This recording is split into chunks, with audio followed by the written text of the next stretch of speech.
Hello दोस्तों, नमस्कार। आय के स्रोत की सुरक्षा को कैसे प्राथमिकता दें, इस पर हम आज बात करेंगे। यह संदेश पुरुषों के लिए एक चेतावनी है कि वे अपनी नौकरी और आय के स्रोत की सुरक्षा को प्राथमिकता दें, क्योंकि यह न केवल उसके व्यक्तिगत जीवन बल्कि उसके विवाह और पारिवारिक जीवन पर भी गहरा प्रभाव डालता है। वीडियो में यह स्पष्ट किया गया है कि एक पुरुष की आर्थिक स्थिति उसकी पत्नी के प्रति सम्मान और आदर को प्रभावित करती है।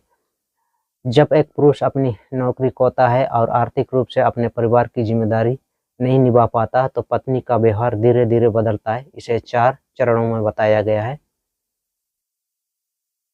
तो इस प्रकार है, चलिए आपको सुनाते हैं। सहानुभूति का पहला चरण आता है। जब एक पुरुष अपनी नौकरी खोता है तो शुरुआत में पत्नी उसकी स्थिति के प्रति सहानुभूति महसूस करती है। वह यह समझती है कि पहले तक उसने घर में सभी आवश्यकताओं को पूरा किया था और घर की स्थिति स्थिर रखी थी। यदि वह कामकाजी महिला है तो वह अपनी भूमिका को निभाना शुरू करती है, घर के कामों को संभालती है और पति को भावनात्मक और मानसिक समर्थन देती है। हालांकि भीतर ही भीतर वह एक समय सीमा तय कर चुकी होती है ताकि पति जल्दी से कोई नई नौकरी ढूंढे और घर की जिम्मेदारी फिर से उठाए। यदि पुरुष इस समय सीमा के भीतर एक नई नौकरी प्राप्त कर लेता है तो पत्नी उसे एक देवदूत की तरह मानने लगती है, लेकिन अगर वह असफल रहता है तो स्थिति बदलने लगती है। अब चिढ़ने का चरण आता है, दूसरा चरण। इस चरण में पत्नी को हर छोटी बात में पति की हरकतें चिढ़ने लगती है। वह किसी भी काम को ठीक से नहीं करती और घर के छोटे मोटे कामों पर भी उसकी नाराजगी बढ़ने लगती है। उदाहरण के लिए वह पति को यह तक बताने लगेगी कि वह टूथपेस्ट किस तरह से प्रेस कर रहा है या गीला तौलिया दरवाजे पर क्यों लटका रखा है। यह समय ऐसा होता है जब वह चुपचाप नाराजगी दिखाती है और पति को यह नहीं पता होता है कि वह नाराज क्यों है। वह ना तो खुलकर बात करती है और ना ही उन चीज़ों पर पहले की तरह ध्यान देती है।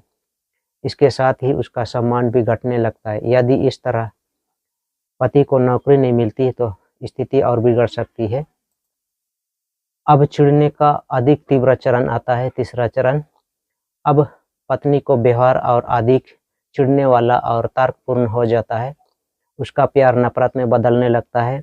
इस समय वह छोटी मोटी बातों पर पति से बहस करने लगती है। वह अपने पति को दूसरों से तुलना करती है, यह बताते हुए कि अन्य लोग जो उनकी तरह नौकरी खो चुके हैं अब एक नई नौकरी पा चुके हैं। उनके अलावा वह शारीरिक संबंधों से दूर रहने लगती है और पति के प्रति आकर्षण और स्नेह खत्म हो जाता है।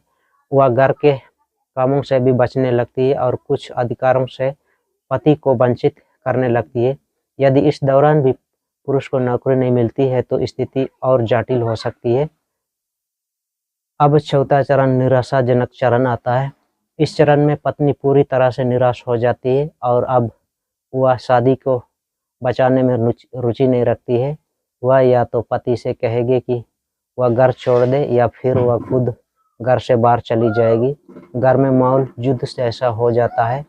वह दूसरे पुरुषों के साथ रिश्ते बनाने में भी संकोच नहीं करती और अपने पति को एक बुरा और भाग्यहीन व्यक्ति मानने लगती है। इस अवस्था में उसकी सहनशीलता समाप्त हो जाती है और वह अब पति के साथ रहने की इच्छा शक्ति नहीं दिखाती है। अब इस वीडियो से आपको यह निष्कर्ष मिलता है कि वीडियो का संदेश यह है कि एक पुरुष को अपनी नौकरी और आय के स्रोत की सुरक्षा करनी चाहिए। यदि वह अपनी ज़िंदगी और रिश्ते में शांति, खुशी और सफलता चाहता है तो उसे यह सुनिश्चित करना होगा कि वह परिवार के भरण पोषण की जिम्मेदारी को सही तरीके से निभा सके। अगर कोई नौकरी नहीं मिल रही है तो उसे किसी छोटे मोटे काम की तलाश करनी चाहिए जो उसे रोजाना घर से बाहर ले जाए और उसकी प्रतिष्ठा को बनाए रखे। किसी भी काम को छोटा या शर्मनाक नहीं मानना चाहिए, बशर्ते वह काम ईमानदारी से किया जाए और परिवार की ज़रूरतों को पूरा करता हो। तो दोस्तों, ये तो छोटी सी वीडियो जो आय के स्रोत को बचा के रखना चाहिए अपने पारिवारिक और दाम्पत्य जीवन में। तो चलिए, आपको ये वीडियो कैसा लगा, इस वीडियो को यहीं पर समाप्त करता हूँ। नमस्कार।